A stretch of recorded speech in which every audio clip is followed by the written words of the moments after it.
Lewis's room smelled very, very familiar. That part of him lived on.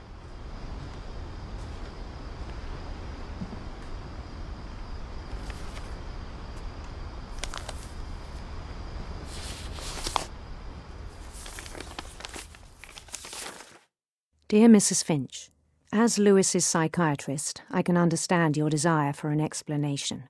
As I see it, the trouble began in January, shortly after we convinced your son to seek treatment for substance abuse. Newly sober, I believe Lewis first noticed the monotony of his daily life.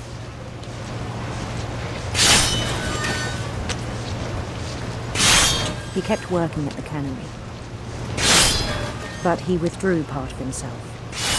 In our sessions, I saw the same behavior. His mind began to wander. I asked him to describe it. He said he started small, imagining a labyrinth. He'd feel his way about. Then something moved. Bats and toads. And things that have not names.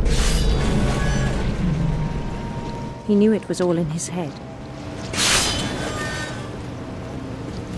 But he took it very seriously. I had hoped he'd find himself.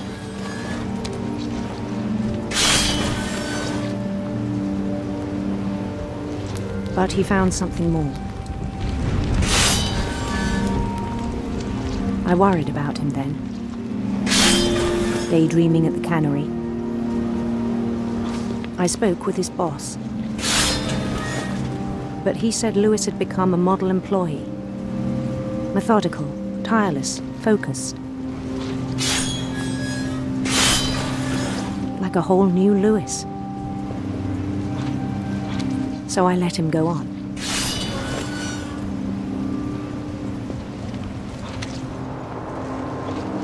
I even encouraged him. It seemed very promising at first. He told me he'd made a new friend.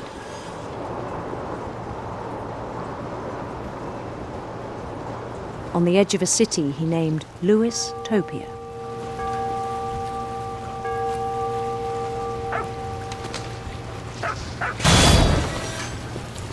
He built the city up slowly, brick by brick. Then he made musicians.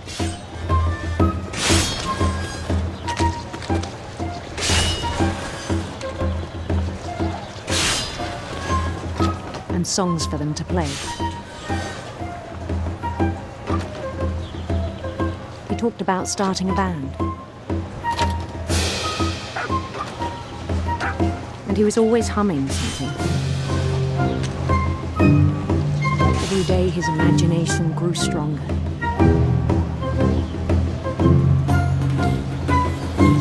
He no longer spoke at the cannery. But his chopping was as reliable as ever. Then one day it struck him that all the cheering crowds, even the stones under his feet, were all in his imagination. So he could do whatever he wished.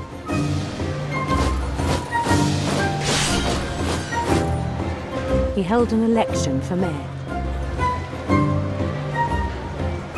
And he won. They begged him to stay, but his mind was already wandering. It became a game for him.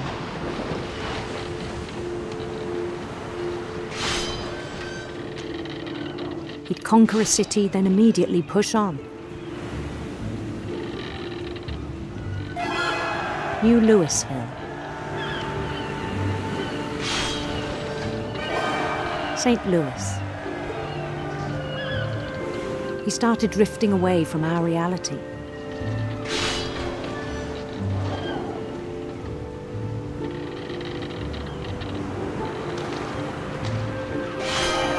Minneapolis. Until one day he forgot to go home from the cannery. Even as his mother pleaded with him, part of Lewis kept sailing on.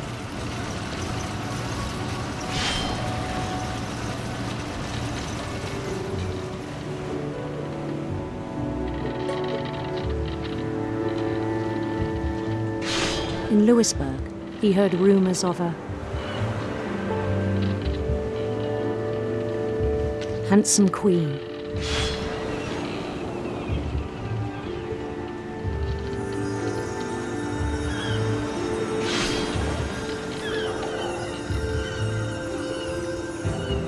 The queen was on her own quest for sinister serpents.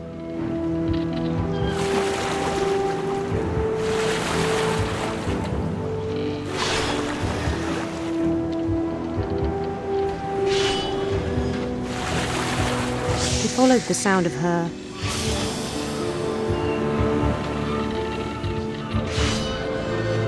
electric sitar.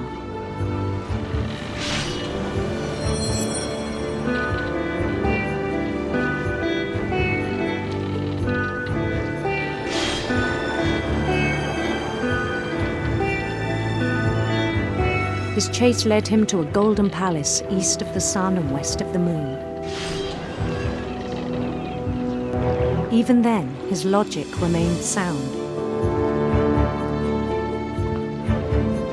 He knew the world was all in his imagination.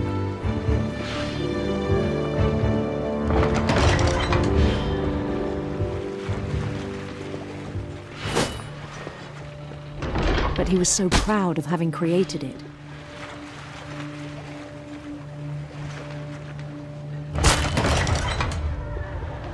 In his own eyes, he'd become something greater than a king.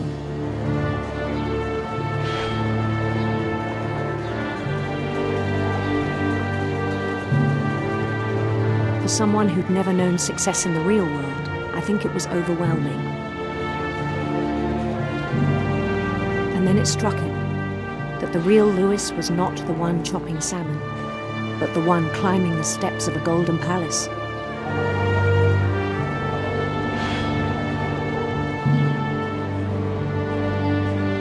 My imagination is as real as my body, he told me. It was hard to argue with him.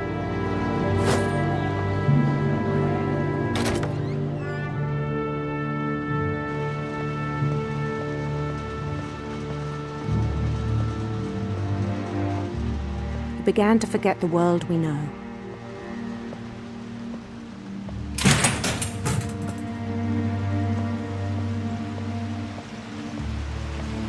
I think it pained him to remember Lewis, the cannery worker.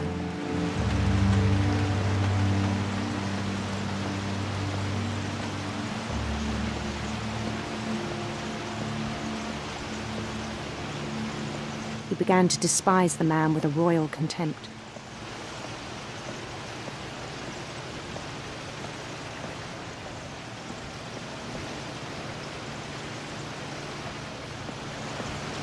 I still thought I could save him.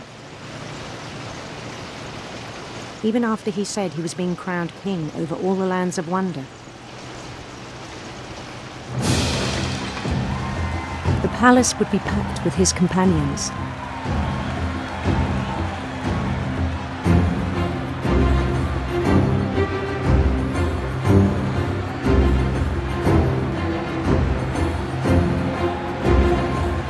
Including the wise Calico who'd insisted on inviting him.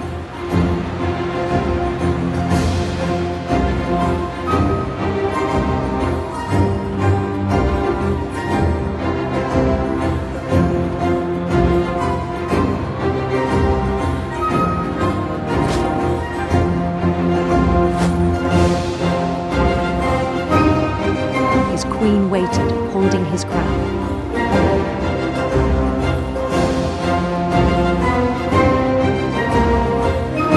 There was only one thing left to do.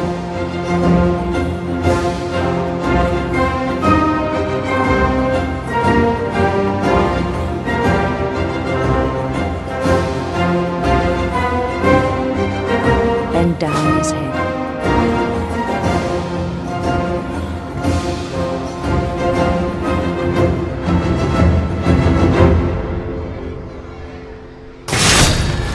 rest I think you know. Mrs. Finch, your son was a kind man who will be missed by all of us who knew him.